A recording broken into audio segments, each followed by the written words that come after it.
Ed and Erica, that $50 cut on most April electric bills is the first step in a plan the governor claims will save the state's utility customers billions over the next 5 years. But it is not clear if this plan really gets to the main factors that have been driving those bills up. First, we want to put cash back in people's pockets, some immediate relief. Governor Maura Healey in Lowell announcing a $50 credit on April electric bills for Eversource, National Grid, and Unitil customers, acknowledging the shocking delivery surges on both electric and gas bills across Massachusetts. I know that's not a ton of money compared to what people have been paying, but it is something. The money is coming from a state fund on clean energy and is one part of a plan the governor says will drive down utility costs. But many of the savings the governor's touting already exist or are being rolled out, like discounts for electric heat customers, EV owners, and low and middle income earners.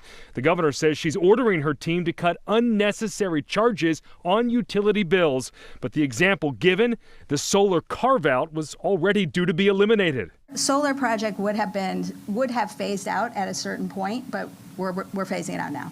We accelerated it. Thank you. We accelerated it, and we looked at, the host of programs. The governor is also touting reductions in the new Mass Save budget, which has been fueling big surges on gas delivery fees. But she didn't offer any changes on how Mass Save or other state-mandated programs are paid for. I did a few weeks ago ask that we take a look at that, and in this moment that we're in of high prices and volatility, and that's why we saw some savings come off of Mass Save. I've also said that we should be open to looking at any and all programs, and that's what we're doing going forward. Most of the electricity in New England is generated from burning natural gas, which comes by ship.